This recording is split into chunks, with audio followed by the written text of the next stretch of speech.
ये कहानी चंद्रपुर नाम के एक छोटे से गांव की है, जहां रमेश नाम का एक किसान रहता था। चंद्रपुर गांव में रमेश अपनी पत्नी रेखा और बेटी शीतल के साथ एक छोटे से घर में रहता था।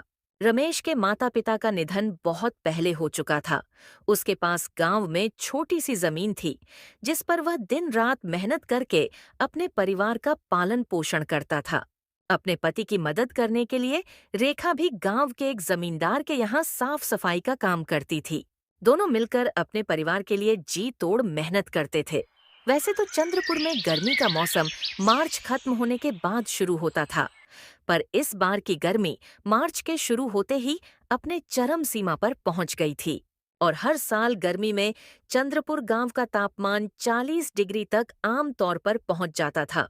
पर इस बार की गर्मी ने हर बार का रिकॉर्ड तोड़ दिया था। इस बार का तापमान 45 डिग्री छू चुका था। इस गर्मी ने सबका जीना मुश्किल कर दिया था। तेज धूप और लू के कारण गांव वालों की मुश्किलें और बढ़ गई थीं। हर तरफ लू का कहर था। गांव के लोग सुबह से लेकर रात तक इस भयंकर गर्मी से परेशान थे। सूरज की तपिश ने सबको बेहाल कर रखा था। इसी बीच एक दिन रमेश के घर पर हे भगवान, ये कैसी गर्मी है। देख रहे हो रमेश, इस साल कितनी अधिक गर्मी है और गर्मी के साथ साथ लूह वाली हवाएं भी चल रही हैं। इतनी तेज धूप में काम करना भी मुश्किल हो गया है। घर से बाहर निकलते ही ऐसा लगता है जैसे जल रहे हों। इतनी गर्मी में तो बाहर कदम रखना भी मुश्किल हो रहा है। न जाने इस साल की गर्मी कैसे कटेगी। सही कह रही हो रेखा, इस बार की गर्मी ने तो बुरी तरह से तोड़ दिया है। सोचता हूं कि हम जैसे गरीब लोग इसे कैसे सहन करेंगे। रमेश और रेखा आपस में बातें कर ही रहे थे कि तभी शीतल अपने पिता से बोली। पापा, मैं भी आज आपके साथ खेत पर जाऊंगी। नहीं शीतल बेटी, बाहर बहुत ज्यादा गर्मी है। तुम अपने माँ के साथ घर पर ही रहो। पर पापा, मुझे भी आपके साथ खेत पर जाना है। मुझे खेत का काम देखना है और आपकी मदद करनी है। माँ से भी बोल दीजिए, प्लीज मुझे अपने साथ ले चलिए। शीतल बेटी, जिद मत करो। बाहर बहुत गर्मी है। अगर तुम बाहर जाओगी तो लूह लग सकती है, और लूह लगने से यदि तुम बीमार हो गई तो फिर तुम्हारे दवाई का खर्चा उठाना हमारे लिए मुश्किल होगा। घर के हालात वैसे ही अच्छे नहीं हैं। इस महीने की मजदूरी भी अभी तक नहीं मिली है। पता नहीं इस हफ्ते का राशन कैसे पूरा होगा। तुम घर पर ही रहो, समझदारी इसी में है। रेखा, क्या घर का राशन खत्म होने वाला है? तुमने पहले मुझे क्यों नहीं बताया कि राशन खत्म होने वाला है? रमेश, क्या बताती। मैं खुद ही सोच रही थी कि इस बार कैसे काम चलेगा। घर में आटा तो बस 2 दिन का बचा है। दाल भी खत्म हो चुकी है। सब्जियां पिछले हफ्ते से नहीं आई। उम्मीद थी कि शायद सेठ जी कल परसों तक पैसे दे देंगे तो शायद कुछ व्यवस्था हो जाएगी। अरे ये तो बहुत बुरा हुआ। अगर कल तक पैसे नहीं मिले तो हम क्या करेंगे? ऐसे में अगर शीतल बीमार पड़ गई तो हालात और भी खराब हो जाएंगे। मैं कल सुबह सेठ जी से जाकर बात करूंगा। रमेश की चिंता बढ़ती जा रही थी। गर्मी और लूह ने पहले ही हालात मुश्किल कर दिए थे और अब घर में राशन खत्म होने की बात ने उसे और बेचैन कर दिया। वो रेखा और शीतल की तरफ देखता है, मानो उनसे कुछ कहना चाहता हो, लेकिन शब्द नहीं निकलते। तभी शीतल ने बड़े मासूमियत से कहा। पापा, अगर पैसे नहीं हैं तो हम अपने खेत से लाकर कुछ खा सकते हैं। जैसे पिछले साल आप अपने खेत से बाजरा लेकर आए थे, जिसकी हमने रोटियां बनाकर खाई थीं। बेटी, वो बाजरा अब हमारे खेत में नहीं है। उसे बेचकर ही तो पिछले साल का कर्ज चुकाया था। इस बार फसल भी खराब हो रही है और इस भयंकर गर्मी और लूह ने सब कुछ बर्बाद कर दिया है। रमेश, मैं सोच रही थी कि क्या हम मुखिया जी से मदद मांग सकते हैं। उन्होंने पिछले महीने गांव वालों को राशन बांटने का वादा किया था। हाँ, मुखिया जी से बात करनी चाहिए। अगर वो मदद कर दे तो कुछ दिनों का इंतजाम हो जाएगा। पर मुखिया जी की मदद भी हर बार इतनी आसान नहीं होती है। कभी कभी उनकी मदद मिलने में वक्त लग जाता है और कभी कभी वो मना भी कर सकते हैं। फिर भी मुझे एक कोशिश करनी तो होगी। अभी आपस में रमेश और रेखा बात कर ही रहे थे कि तभी तेज गर्म हवा का एक झोंका आया और दरवाजे की साकल हिलने लगी। कमरे में मौजूद सभी लोग लूह की तपिश को महसूस करने लगे। हे भगवान, ये गर्मी तो अब और बढ़ते जा रही है। न जाने आने वाले दिन और कितने भयंकर होंगे। हम सब इस लूह से कैसे बचेंगे। सोचो, अगर गर्मी दिन ब दिन ऐसे और बढ़ती रही तो हम कैसे बचेंगे। हे भगवान, कृपया हमारी मदद करो। इस कठिन समय में हमें साहस और मार्गदर्शन दो।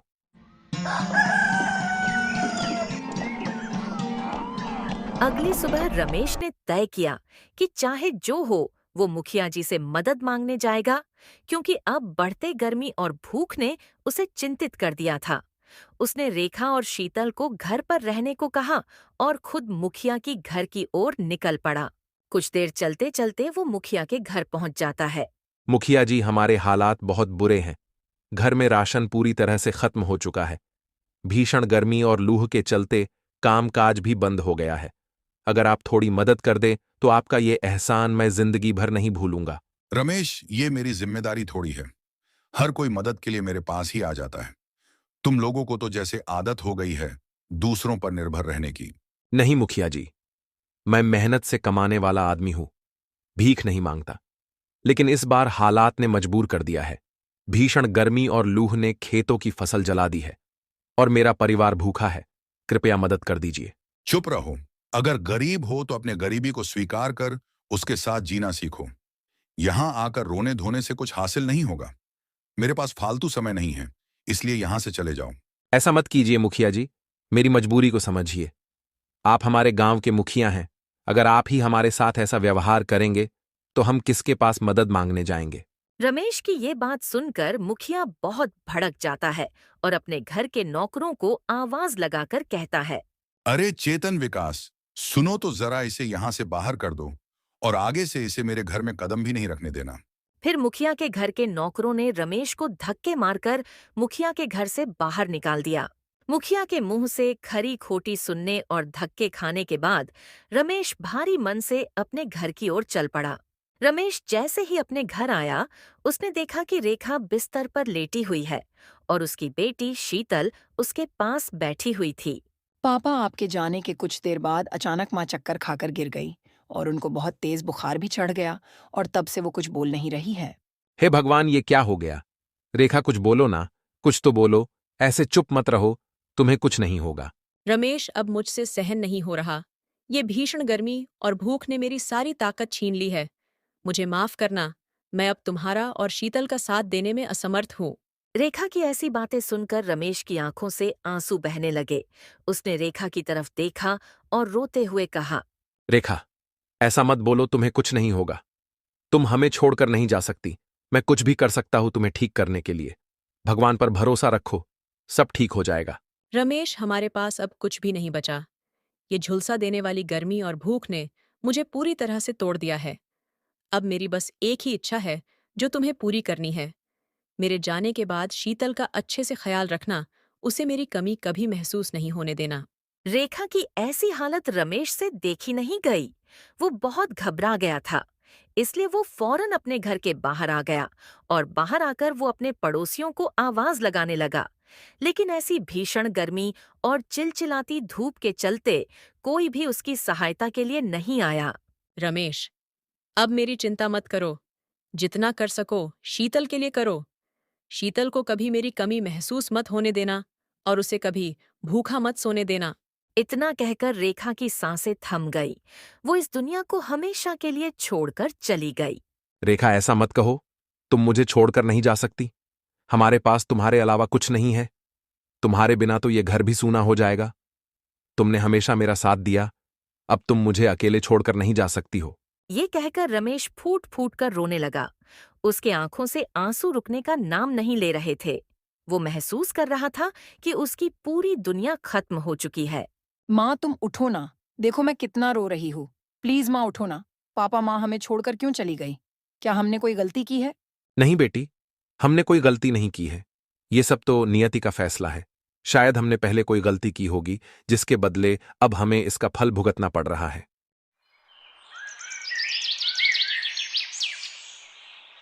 रेखा के जाने के बाद कई महीने गुजर गए। अब रेखा के जाने के बाद रमेश और शीतल के जिंदगी में जैसे अंधेरा छा गया था। छोटे से घर में अब एक अजीब सा सन्नाटा था। बिस्तर पर पड़ी रेखा की निशानी और उसकी जगह बस अब उसकी यादें रह गई थीं। रमेश कई रातों तक रेखा की याद में सो नहीं सका। पापा माँ हमें छोड़कर क्यों चली गई? क्या हम उन्हें वापस नहीं ला सकते? बेटी, तुम्हारी माँ ने हमें नहीं छोड़ा। वो अभी भी ऊपर से हमें देख रही है। अब हमें और मेहनत करनी होगी, क्योंकि तुम्हारी माँ चाहती थी कि हम कभी हार ना माने। रमेश की आंखें ये कहते हुए फिर नम हो गई। उसने शीतल की ओर देखकर अपने आंसुओं को रोक लिया, क्योंकि वो अपने आप को अपनी बेटी के सामने कमजोर नहीं दिखा सकता था। देखते देखते इसी तरह कई दिन और बीत गए। फिर एक दिन सुबह रमेश जब अपने घर के बाहर बैठा था, तभी गांव का सेठ मनोहर वहां पहुंचा और बोला, रमेश, अब तो 6 महीने बीत चुके हैं। मेरा कर्ज तुम अब तक नहीं चुका पाए हो। तुम्हें पता है ना, अगर तुम मेरे पैसे नहीं लौटा पाए तो मैं तुम्हारा घर और तुम्हारा खेत दोनों नीलाम करवा दूंगा। सेठ की बात सुनकर रमेश का चेहरा चिंता से भर गया। उसकी माथे की लकीरें और गहरी हो गईं। उसने सिर झुकाते हुए कहा, सेठ जी, मैं पूरी मेहनत कर रहा हूं, लेकिन अभी तक पैसे नहीं जुटा पाया हूं। मुझे थोड़ा और समय दे दीजिए। देख रमेश, बहाने बनाने से कुछ नहीं होगा। तुम्हारे पास केवल 10 दिन है। अगर इतने समय में कर्ज नहीं चुकाया तो नतीजे भुगतने के लिए तैयार रहना। मनोहर रमेश को धमकाकर वहां से निकल जाता है और सेठ का ये कहकर वहां से चले जाना किसी संकट से कम नहीं था। वो सोचने लगा कि अब उसे क्या करना होगा। उसकी सोच बार बार अपनी बेटी की ओर जा रही थी। देखते देखते कुछ दिन और गुजर गए और अब रमेश की चिंता और बढ़ती जा रही थी। 10वां दिन करीब आ गया था। तभी अचानक एक दिन उसका पुराना दोस्त प्रेम गांव वापस आया। प्रेम और रमेश बचपन के दोस्त थे, लेकिन कुछ सालों पहले रोजगार की तलाश में शहर चला गया था। अब वो काफी पैसे वाला हो चुका था। जब वो रमेश के घर पहुंचा तो उसने देखा कि रमेश गहरे विचारों में डूबा हुआ है। अरे भाई रमेश, तू इतना परेशान क्यों है? क्या हुआ? कोई परेशानी है तो बता। फिर रमेश ने अपने दोस्त को सब कुछ बता दिया, सेठ के कर्ज और उसकी धमकी के बारे में। ये सब सुनकर प्रेम का दिल पिघल गया और उसने रमेश से कहा, रमेश, तू फिक्र मत कर। दोस्त क्या कहने के लिए होता है। ये ले, सारे पैसे लेकर जा और सेठ का कर्ज चुका दे। प्रेम की बात सुनकर रमेश की आंखों में आंसू आ जाते हैं। वो भावुक होकर बोला, प्रेम भाई, आज तुमने मुझे और मेरी बेटी को एक नई जिंदगी दी है। मैं तुम्हारा ये एहसान जिंदगी भर नहीं भूलूंगा। अगले दिन रमेश सीधा सेठ मनोहर के घर पहुंच गया और अपना सारा कर्जा चुका दिया। ये देख सेठ हैरान हो गया, लेकिन उसने अपने पैसे लेकर रमेश को कर्ज से मुक्त कर दिया। सेठ जी, मैंने आपके सारे पैसे चुका दिए हैं। अब आपके और मेरे बीच कोई लेन देन बाकी नहीं है। ये सब तो ठीक है रमेश, पर एक बात बताओ, इतने पैसे तुम्हारे पास आए कहां से? सेठ जी, पैसे कहीं से भी आए, पर आपके पैसे तो मिल गए ना। इतना कहकर रमेश वहां से निकल गया।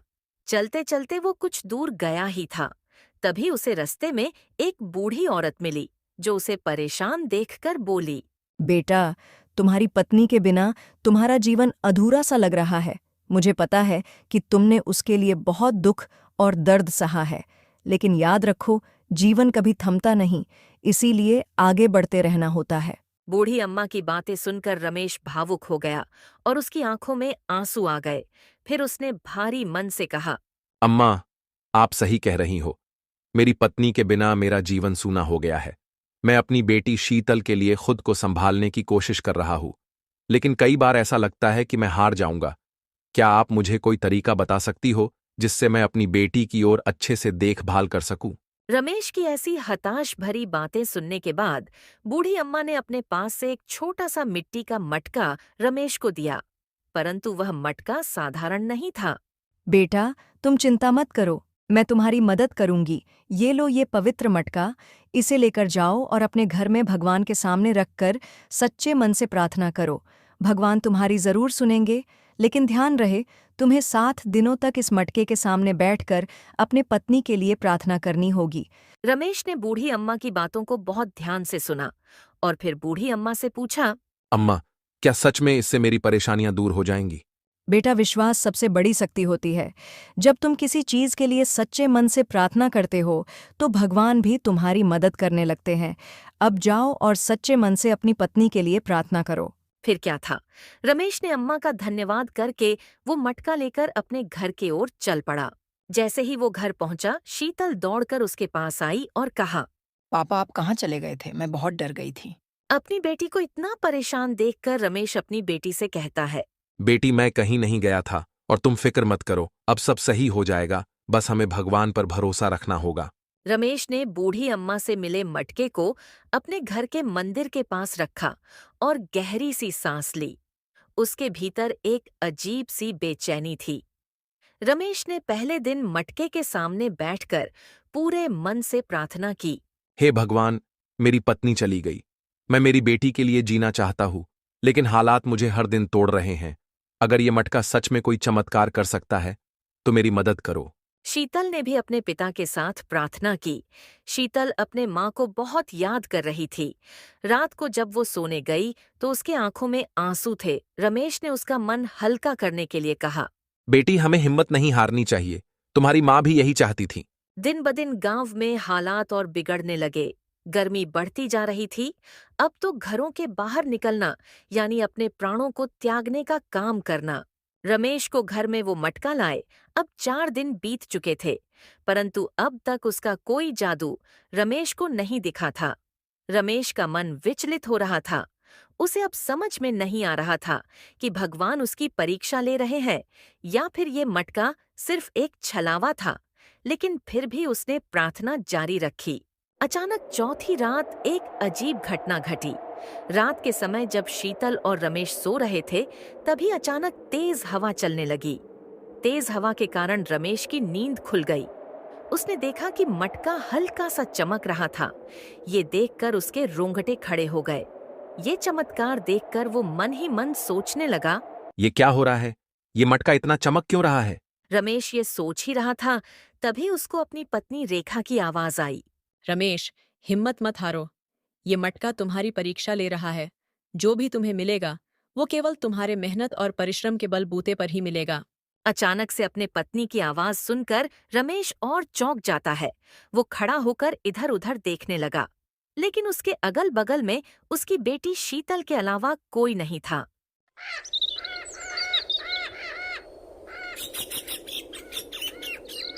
घर पर राशन की कमी हो चुकी थी और रमेश की फसल भी पूरी तरह से खराब हो चुकी थी। इसलिए सुबह होते ही रमेश काम की तलाश में घर से निकल जाता है। सुबह जब रमेश काम की तलाश में गांव के बाजार में गया, तब उसको पता चला कि चंद्रपुर गांव के पास ही एक नई फैक्ट्री खुल रही है और वहां मजदूरों की जरूरत है।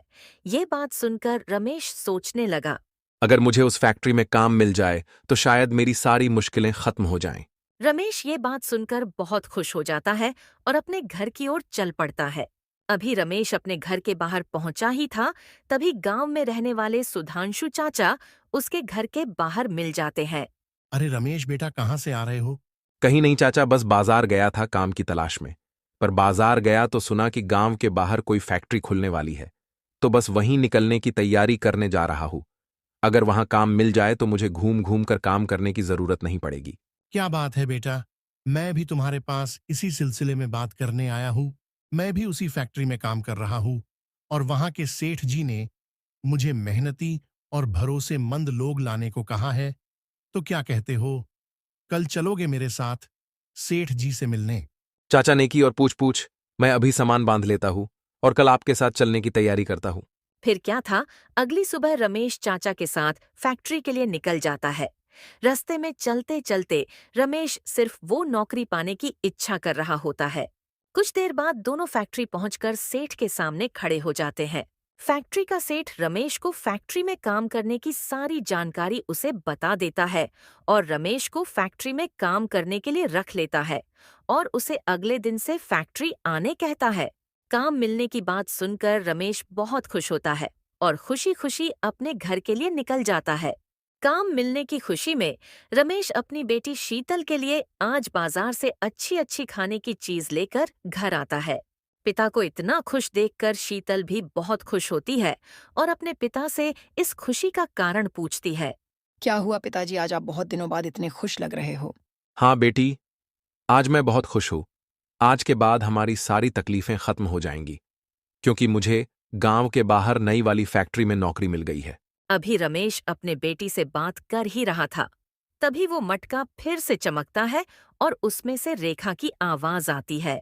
रमेश, अब से तुम्हें खूब मेहनत करनी होगी और शीतल को वो सारी खुशियां देनी होगी जिसकी वो हकदार है।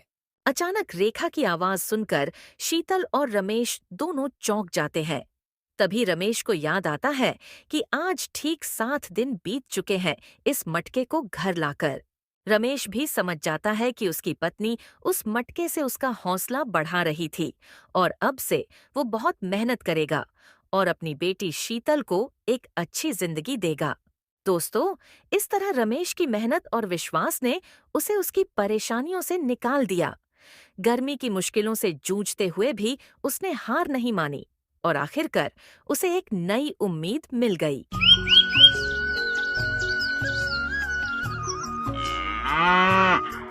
दयालपुर नाम का एक छोटा सा गांव था। यहाँ के लोग अपने शांत माहौल, सीधे साधे, सरल और अच्छी जीवन शैली के लिए जाने जाते थे।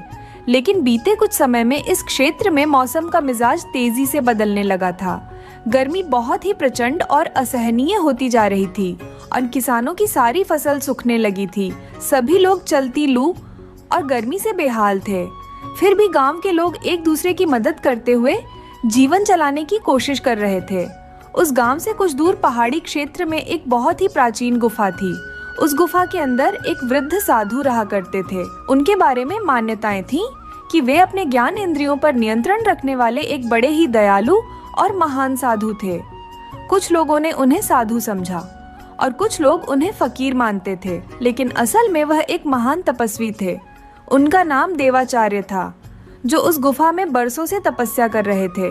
वे अपने दिव्य तप से पहाड़ की उग्र जलवायु भी सहन कर लेते थे, लेकिन इस बार मौसम इतना विकारल रूप ले चुका था कि देवाचार्य के भी सहन शक्ति भी जवाब देने लगी थी। गर्मी से साधु महाराज की हालत खराब होने लगी थी। गुफा के बाहरी हिस्से में सूरज की रोशनी इतनी तीव्र थी, अगर कोई बाहर खड़ा होता तो लू और गर्मी से पसीने से लथपथ हो जाता। पहाड़ी इलाकों में जो छोटे मोटे तालाब थे, वह भी सूरज की तेज तपिश के कारण सूख चुके थे। दूर दूर तक कहीं पानी नजर नहीं आ रहा था। जंगली जानवर पानी के लिए भटक रहे थे। इतनी प्रचंड गर्मी के कारण देवाचार्य के शरीर का पानी सूख चुका था, इसलिए पानी के बिना वे और तड़प रहे थे। ऐसी स्थिति में साधु बाबा ने सोचा कि आज उनको किसी भी तरह गांव जाकर गांव वालों से सहायता लेनी ही पड़ेगी। हे ईश्वर, ये आप कैसी परीक्षा ले रहे हो? इंसानों की मेरे शरीर की तो समस्त शक्ति मानो खत्म सी हो चुकी है। इस भीषण गर्मी में भी मैंने सदा उपवास और साधना को ही अपना जीवन बना लिया है, मगर इतनी प्रचंड लू और गर्मी के कारण मेरा शरीर जवाब दे रहा है। गुफा में अब और भी रुकना मुश्किल था और अगर वह ज्यादा देर तक गुफा में रहते तो उनके जीवन के लिए खतरा था। सुबह का समय था, मगर फिर भी धूप इतनी तेज थी कि मानो दोपहर हो गई है। सुबह सुबह ही लू चलना शुरू हो गई थी। साधु देवाचार्य भूखे प्यासे अपने शरीर को संभालते हुए धीरे धीरे पहाड़ से नीचे उतर रहे थे। उनकी चाल डगमग हो रही थी। प्यास के मारे उनका कंठ सूख चुका था। साधु देवाचार्य अपने मन में एक उम्मीद ली पहाड़ से नीचे उतर रहे थे कि गांव के लोग उनकी सहायता जरूर करेंगे। साधु देवाचार्य जब पहाड़ से नीचे उतरते हैं, तब उन्हें रास्ते में एक चरवाहा मिलता है, जो अपने बकरियों को पहाड़ के ऊपर चराने ले जा रहा था। अरे साधु महाराज, इतनी जोरों की लू चल रही है, भीषण गर्मी पड़ रही है, और आप इस भीषण गर्मी में कहां जा रहे हैं? बाबा जी, आपकी तबीयत तो ठीक है ना? बेटा, मुझे थोड़े पानी की आवश्यकता है। मैं बहुत कष्ट में हूँ। मुझे बहुत जोरों की प्यास लगी है।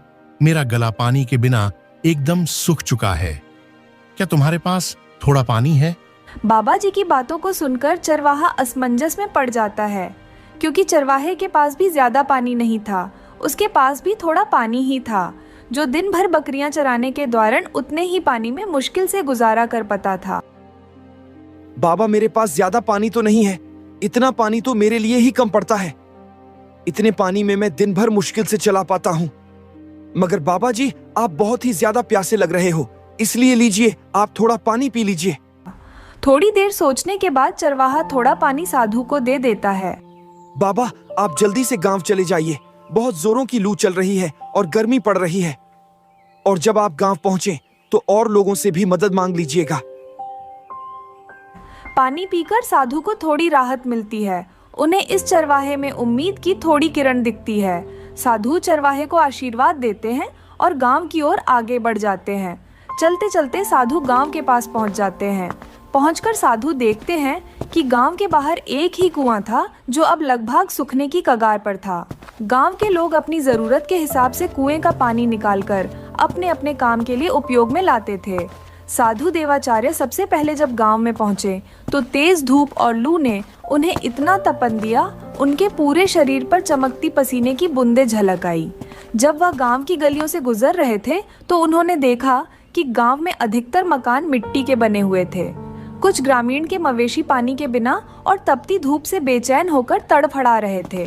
थोड़ी दूर जाने पर साधु को कुछ लोग दिखाते पड़ते जो मिलकर एक सूखे तालाब की तलहटी साफ कर रहे थे।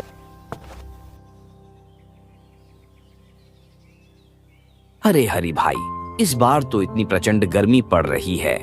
ऐसा लग रहा है यह गर्मी हमारी जान लेकर ही मानेगी।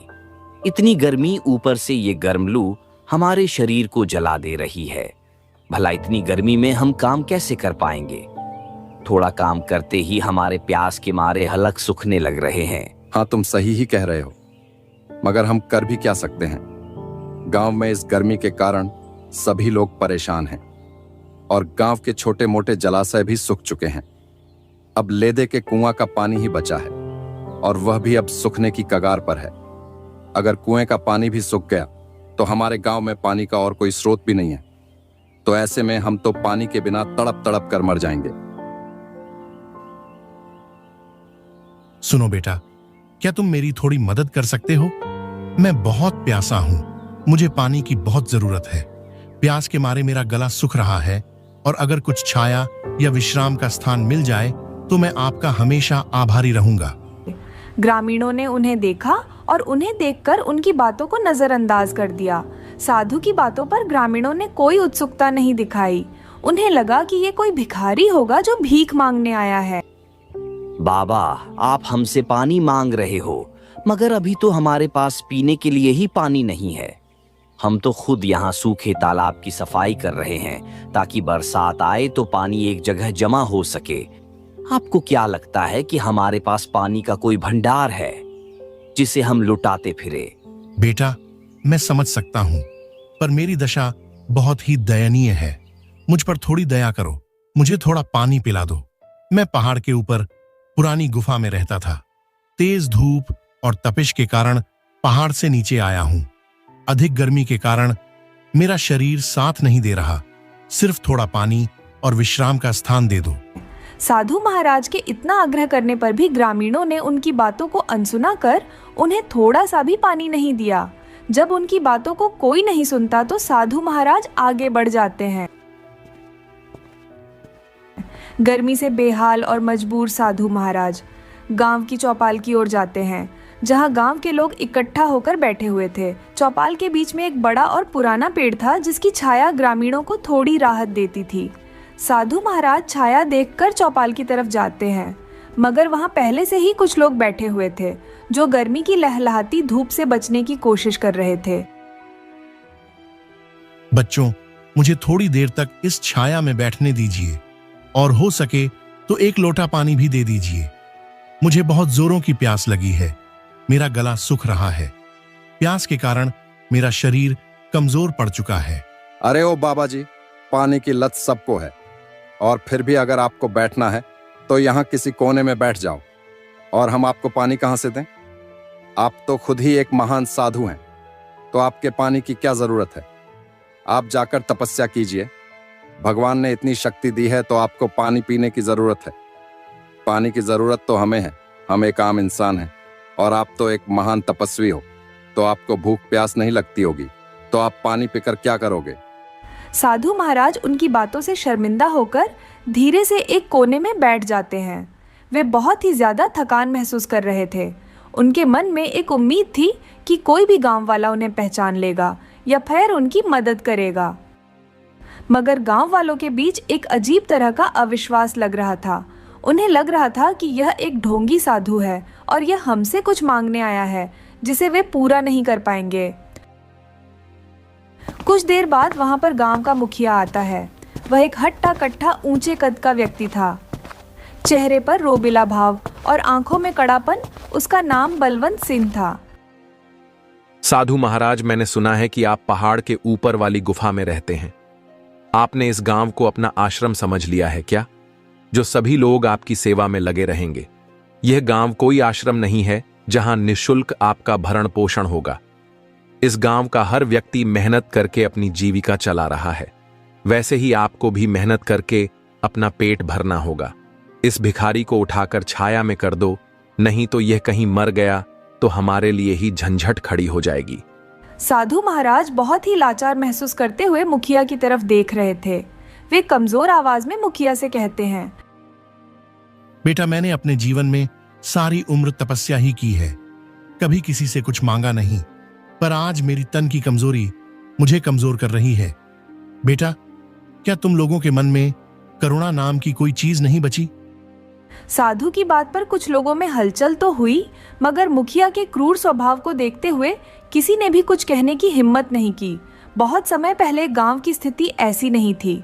इस गांव में कई सारे परिवार थे जो बहुत मेहमान नवाज थे, मगर अब भी स्थिति ऐसी चल रही थी कि पानी और भोजन की कमी ने सभी को कठोर बना दिया था। बारिश ना होने से किसानों की फसलें सूख चुकी थीं। कुएं का पानी भी अब लगभग सूखने की कगार पर था। नदियां और छोटी छोटी जलाशय तो बहुत पहले ही सूख चुके थे। पानी के लिए लोग दिन रात संघर्ष कर रहे थे। घर में बैठी एक बूढ़ी औरत अपने पोते को पंखा दे रही थी। उसके पोते को तेज बुखार था। साधु जब गांव में घूम घूम कर लोगों से मदद मांग रहे थे, तब उन्हें कई घरों से क्रूर भाषा सुनने को मिली। कई लोगों ने उनकी मदद करने से मना कर दिया, तो कई लोगों ने उन्हें डांट कर भगा दिया। इतनी क्रूरता और अविश्वास देखकर साधु के हृदय में बहुत दुख हुआ। हे ईश्वर, यह कैसा संसार है? कैसे लोग हैं यहाँ के? लोग कितने क्रूर हो गए हैं, किसी की सहायता करना भी नहीं चाहते। ये मनुष्य तो बहुत ही स्वार्थी हो गए हैं। गर्मी अपनी चरम सीमा पर थी। जमीन तप रही थी और हवा गर्म लपट्टों की तरह चल रही थी।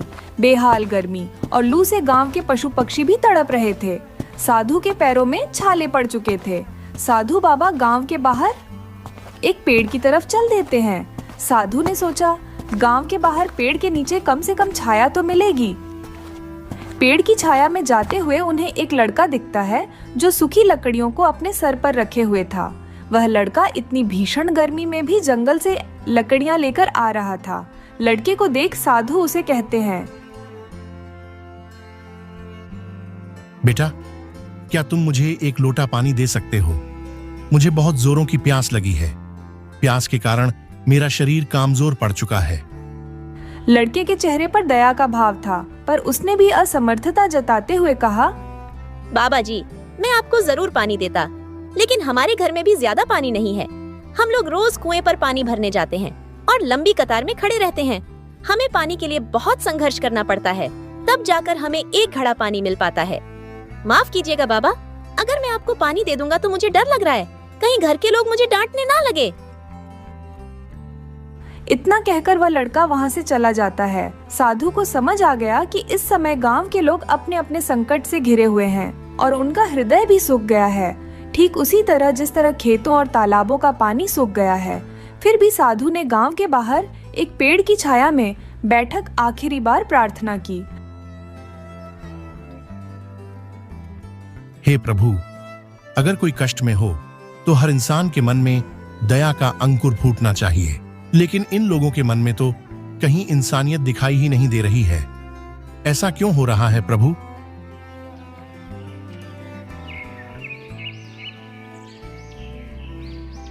अगले कुछ दिन साधु के लिए कठिन साबित हुए। उन्हें गांव के लोगों ने भोजन तो दूर पीने के लिए पानी तक नहीं दिया। तेज गर्मी में उनका शरीर हरास की ओर बढ़ रहा था। एक दिन जब आसमान में तेज धूप थी, सूरज ठीक आसमान के ऊपर था। हवाएं गर्म हो रही थीं और किरणें मानो आग बरसा रही थीं। गर्म तपती लू के कारण शरीर झुलस रहा था। भूख और प्यास के कारण साधु के शरीर का पानी सूख चुका था। उनके अंदर की ताकत खत्म हो चुकी थी। तब साधु बेहोश होकर गिर पड़े। उस समय गांव वाले भी वहां इकट्ठा हो गए। साधु को ऐसी स्थिति में देखकर भी गांव वालों के मन में ना कोई दया या करुणा का भाव नहीं था। थोड़ी देर बाद खबर मिलने पर गांव का मुखिया बलवंत सिंह भी वहां पहुंच गया और साधु को देखते ही अकड़ वाले स्वर में बोला,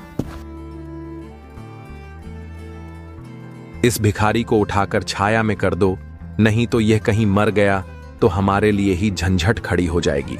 अरे छोड़ो ना, ये एक भिखारी ही तो है। इसके मर जाने से कौन सी दुनिया खत्म हो जाएगी। हम इसके पीछे अपना समय बर्बाद नहीं करना है। हम सबको अपनी रोजी रोटी और पानी का जुगाड़ करना है। ये मर भी गया तो हमें क्या फर्क पड़ जाएगा। हमने इसे थोड़े ही बुलाया था यहाँ मरने के लिए, ये तो खुद ही मरने आया है। हमारे पास इतना समय नहीं है। चलो चलो भाई यहाँ से, हमारे पास और भी बहुत काम है। गांव वालों की बातें बेहोशी के हालात में साधु के कान में सुनाई दे रहे थी। कुछ ही देर में साधु को थोड़ा होश आता है। उन्होंने धीमी सी सांस ली और बोलाने की कोशिश की, लेकिन शब्द उनके कंठ में अटक गए। साधु समझ गए कि अब उनका अंतिम समय आ गया है। उनके शरीर में कमजोरी इतनी बढ़ चुकी थी कि उनका शरीर काम नहीं कर रहा था। उनकी आंखों में आंसू आ गए।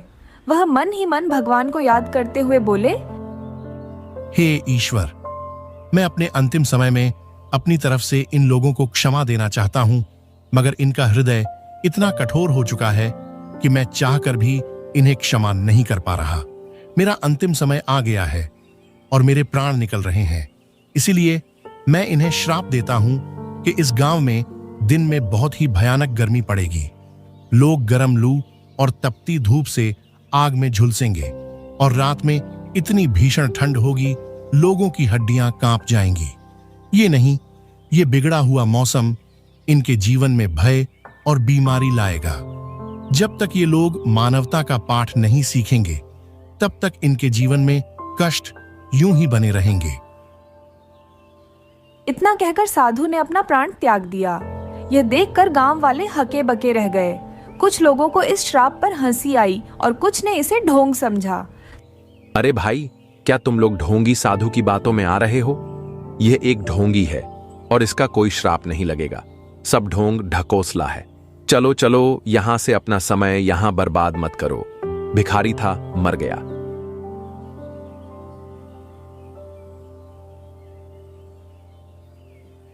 साधु के मरने के 1-2 दिन बाद ही मौसम ने अपना विकारल रूप दिखाना शुरू कर दिया। सूरज की गर्मी और तपती लू जो पहले ही असहनीय थी, अब और भी प्रचंड हो गई थी। तापमान इतना बढ़ गया कि मिट्टी में दरार पड़ने लगी। जंगली जीव और पशु पक्षियों के लिए जीवन और भी कठिन हो गया। दिन में इतनी गर्म लू चलती कि उसके थपेड़े मानो शरीर को झुलसा देते। लोगों का घर से दिन में निकलना मुश्किल हो गया। गांव वाले दिन में घर निकलने में कतराने लगे और रात होते ही हालात बिल्कुल उल्टा हो जाता। ठंडी हवाएं बहुत तेजी से चलती हैं, मगर ये ठंडक सुखद नहीं थी, बल्कि हाड़ कपा देने वाले थी।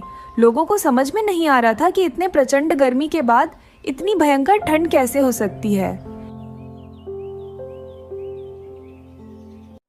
अरे भाई, कुछ समझ में नहीं आ रहा। दिन में प्रचंड गर्मी और रात में हाड़ कपा देने वाली ठंड पड़ रही। इस तरह का मंजर तो मैं अपने जीवन में पहली बार देख रहा हूं। हाँ सरजू भाई, तुम बिल्कुल सही कह रहे हो। मुझे भी समझ में नहीं आ रहा कि आखिर ये क्या बला है। अब तो गर्मी और सर्दी दोनों के कारण लोगों की हालत खराब होने लगी है और बच्चों को तो निमोनिया भी होने लगा है और बुजुर्ग मरने लगे हैं। इस तरह से बिगड़ते मौसम ने गांव के स्वास्थ्य चरणों को तहस नहस कर दिया। दिन में गर्म लू और गर्मी के कारण लोगों को लू लगने लगी और रात में कड़ाके की ठंड के कारण लोगों को सर्दी लगने और निमोनिया लोगों को होने लगा।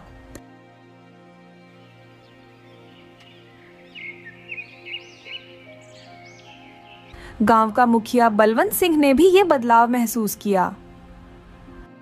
हालात हाथ से निकल रहे हैं। दिन के समय कोई खेत में काम नहीं कर पा रहा, फसल जल रहे हैं, पशु मर रहे हैं और गांव के पानी का जल स्तर लगातार घट रहा है। और रात में लोग इतने प्रचंड ठंड के कारण कांप कांप कर सो नहीं पा रहे हैं। हमारे गांव में बीमारियां फैल रही हैं। बच्चे बुखार से तप रहे हैं, बुढ़े मर रहे हैं। ये हमारे गांव पर कैसी विपदा आन पड़ी है। मुझे जल्दी ही कोई फैसला लेना पड़ेगा, नहीं तो यह गांव पूरा का पूरा खत्म हो जाएगा।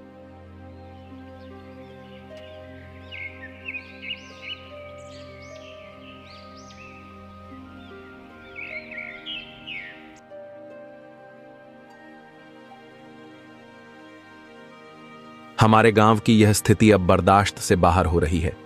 दिन में हम लू से जलते हैं और रात में प्रचंड ठंड के कारण ठिठुरते हैं। गांव के बच्चे और बुजुर्ग बीमार पड़ चुके हैं। अगर ये ऐसे ही चलता रहा तो एक दिन हमारा गांव उजड़ जाएगा। मुझे ऐसा लगता है कि ये सब साधु के श्राप का नतीजा है। मुखिया जी, आप भी श्राप के चक्कर में पड़े हैं। श्राप जैसी कोई चीज नहीं होती और हम इन अंधविश्वासों को नहीं मानते। ये श्राप सब ढकोसला होता है लोगों को मूर्ख बनाने के लिए। मुखिया जी, हमने साधु के साथ अच्छा नहीं किया। वे बेचारे पहाड़ के ऊपर से गुफा से चलकर हमारे पास आए। उन्होंने हमसे लाख विनती की, मगर हमने उन्हें पानी तक नहीं दिया। वह हमारे सामने तड़पते रह गए और हम देखते रह गए। हमने साधु महाराज के साथ जो किया, हमें उसका प्रायश्चित करना चाहिए। अगर सच में साधु का श्राप हम गांव वालों को लगा है तो हम इसका प्रायश्चित जरूर करेंगे। लेकिन अब साधु की मृत्यु हो चुकी है, हम कैसे प्रायश्चित करेंगे? क्या और कोई उपाय नहीं है जिसे हम साधु के उस श्राप से मुक्ति पा सके? के चेहरे पर चिंता और भय की लकीरें दिखाई दे रही थीं। किसी को समझ में नहीं आता कि अब क्या करें। तभी बुढ़िया बोलती है, अगर सच में हमें इस श्राप से छुटकारा पाना है तो हमें गांव से कुछ दूरी पर एक झोपड़ी में एक बूढ़े व्यक्ति रहते हैं। उनका नाम चंद्रभूषण है। वे बहुत जानकार और एक महान ज्ञानी हैं। हमें उनसे मिलना होगा। सभी लोग बुढ़िया की बात से सहमत होते हैं और ज्ञानी चंद्रभूषण के पास जाते हैं। वहां जाकर वे उनको सारी बात बताते हैं। तब चंद्रभूषण बोलते हैं, बेटा, मैं उन ज्ञानी बाबा को जानता था। मैंने लोगों से सुना था कि वह अपनी तपस्या से बहुत से लोगों को लाभ पहुंचा चुके हैं। वह बहुत ही दयालु थे। उनका मन हमेशा शांत और विनम्र रहता था। उनके श्राप का कारण तुम्हारी आलोचना है। अगर तुम लोग अपने क्रूरता का प्रायश्चित करना चाहते हो तो हमें सबसे पहले उनके पार्थिव शरीर को ढूंढकर उसका विधिवत अंतिम संस्कार करना होगा। सुनने में आया है कि गांव के बाहर पेड़ के नीचे ही उन्होंने अपने प्राण त्याग दिए। श्राप तभी खत्म होगा जब हमारे हृदय में किसी के लिए दया और करुणा का भाव जगेगा। हमें दयालु और परोपकारी बनना होगा। दूसरों की हमेशा मदद करने की शपथ लेनी होगी।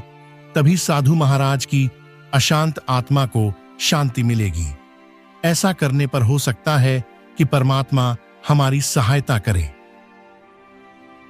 हाँ, यही ठीक रहेगा। लेकिन क्या ऐसा करने से सचमुच में हमारे गांव पर लगा हुआ श्राप खत्म हो जाएगा? गांव के लोग उनकी बात से सहमत हुए। गांव के लोग एकजुट होकर गांव के बाहर उसी पेड़ के नीचे पहुंचे जहां साधु का पार्थिव शरीर पड़ा था। भीषण गर्मी के कारण कुछ ही दिनों में उनके शरीर की स्थिति दयनीय हो चुकी थी, लेकिन लोगों ने हिम्मत करके उनके पार्थिव शरीर को परंपरा के अनुरूप अंतिम संस्कार किया। साधु का अंतिम संस्कार पूरे सम्मान के साथ किया गया। गांव के सभी लोग मन ही मन पश्चाताप के भाव में डूबे हुए थे। गांव के मुखिया ने साधु महाराज को हाथ जोड़कर प्रार्थना किया, हे साधु महाराज, हमें क्षमा कर दीजिए। हमने आपके साथ जो दुर्व्यवहार किया उसके लिए हम सभी दोषी हैं बाबा। हम आपके वचन देते हैं, किसी भी जरूरतमंद को हम कभी निराश नहीं करेंगे। हर प्राणी जीव और इंसान के प्रति दया भाव और करुणा का भाव रखेंगे। हमें हमारे किए की माफी दे दीजिए और इस गांव को अपने श्राप से मुक्त कर दीजिए। अगले कुछ दिनों में मौसम में थोड़ा बदलाव दिखने लगा। दोपहर की लू अब भी थी, मगर पहले जैसी भयावह नहीं थी। रातों की सर्दी भी अब कुछ कम हो गई थी। हालांकि अभी भी लोगों को कुछ सावधानियां बरतनी पड़ती थीं। इस प्रकार गर्मी का श्राप न एक घाटना बनकर गया, बल्कि आने वाली पीढ़ियों के लिए एक सिख भी बन गया।